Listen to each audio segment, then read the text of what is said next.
Yes, Kenya. Tamu sana, tamu sana, tamu sana, yes. TRANSZOIA Senator, a UDA Senator,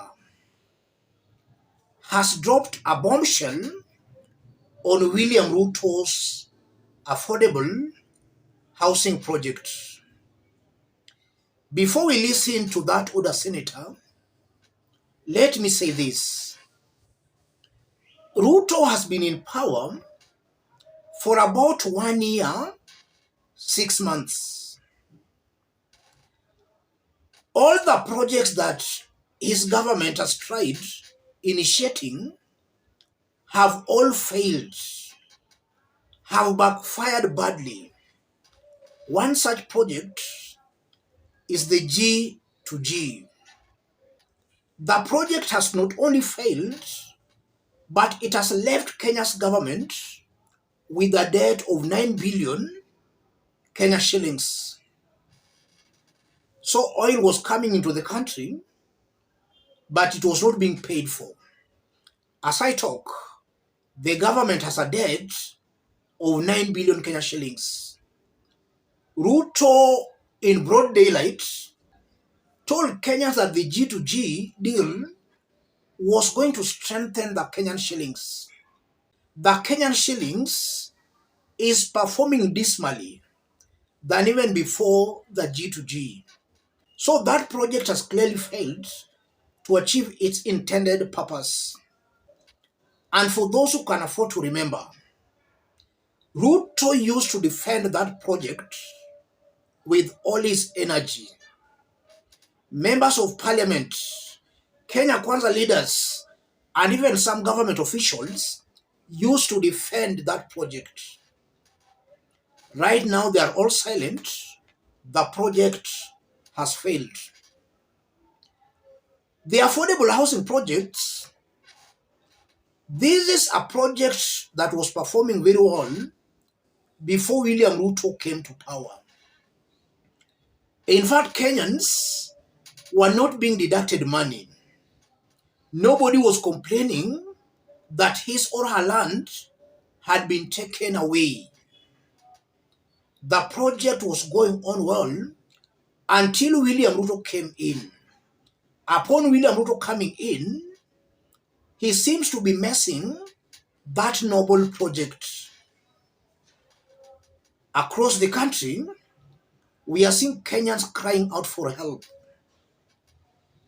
Their parcels of land are being forcefully taken away from them. They are being rendered homeless. And just in the coming years, very many Kenyans will be homeless and broke. Their houses having been demolished, and they're being lied to that they're being built for affordable housing units. A few years coming, very many Kenyans will be homeless and broke. Before we dig deep, let's listen to TRANSZOIA Senator Alan Chesang, a UDA Senator. Listen to this. But first, TRANSZOIA Senator Alan Chesang has urged President William Ruto to rescind his decision on construction of the affordable housing in TRANSZOIA County. The Kenya Kwanza Alliance affiliated legislators stating that over 5,000 residents will be left homeless if the program is effected in the county, and that the initiative will affect already existing developments in the area, which include schools, hospitals, and recreational facilities. It is against my wish, and nataka niombe serikali kuu ya kwamba we have many of our people in TRANSZOIA, we have many of our relatives in TRANSZOIA, in this land. People have been buried in this land. We have many of our businesses in this land. In fact, we have even schools, private and public schools in this land that are being affected. We have our hospitals, for example, Cherangani Nursing Home. This hospital is actually a level 4 hospital, and it has been helping most of our people in TRANSZOIA. Alan Chesang is just stating facts as they are. How I only wish William Ruto will listen to him, because already Ruto has refused to listen to Kenyans. He has refused to listen to the courts. Maybe such remarks from Kenya Kwanza leaders will make him listen. Let's also listen to another UDA senator, Marsabit senator, who is also against this affordable housing project as being continued by Ruto. 20,000 per square meter. Honorable Speaker, this issue of affordable housing is a scam. Why am I saying it's a scam, Honorable Speaker? If you look at the government giving land for free, number one, the same government is giving tax-free building materials. Same government is giving value-added taxes free. And also transferring that land is free of charge. And how, I don't know what kind of calculation they're making. After giving free government land, which is a public land, to an individual, and then that individual builds properties at not affordable price, but at an affordable price, commercial price. Mr. Speaker, if you go today, Honorable Lomonen is my witness. He bought 104 square meter property in Great Wall. He bought 2 maisonettes, 2 apartments, at the cost of 3.5 million shillings. He has documents. I am his witness. And if you look at 104, you divide 3.5 million, divide by 104, you are getting that land at 34,000 shillings, 34,000 per square meter. So why should somebody tell me that after giving this land for free, this land, the price should go to 90,000 per square meter? I don't know why.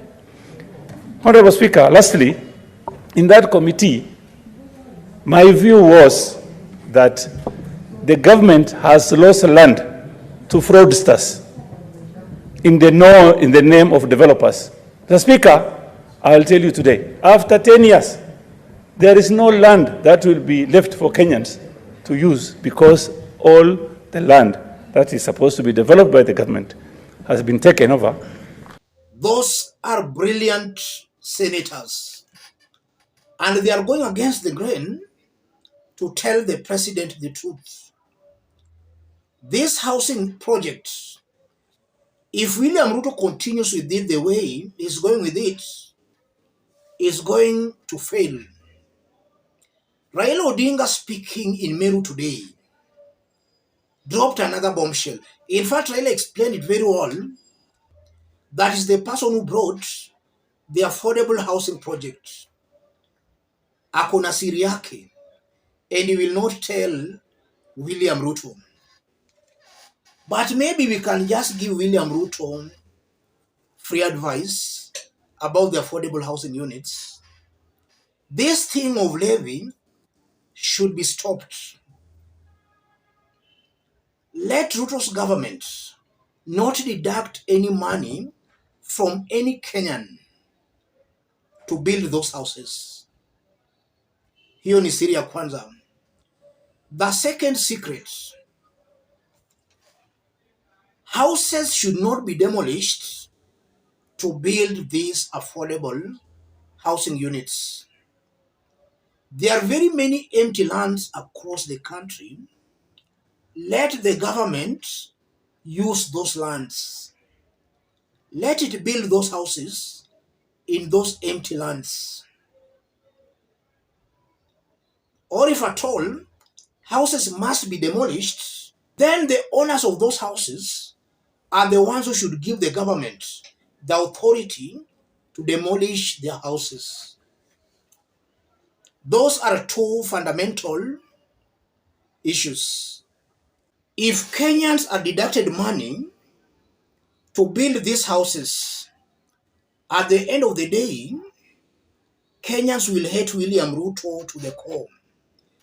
They are going to lose their money and they will also not get those houses. So it's better they don't get the houses, but they have not lost their money. If houses are demolished, Kenyans are going to end up being homeless without houses at all. Hata kama mtu alikuwa anakaa kwa kibanda, if you demolish that kibanda, at the end of the day, that person has no shelter. And again, the ones you are building, he'll not get. Housing levy should be done away with. There should be no demolitions. So this housing thing, Ruto has brought some conmanship in it. And we've heard of so many stories. Let's meet in our next analysis. The remarks by Alan Chesang confirms, as time goes by, more and more leaders are dumping William Ruto. The ground is becoming very hostile.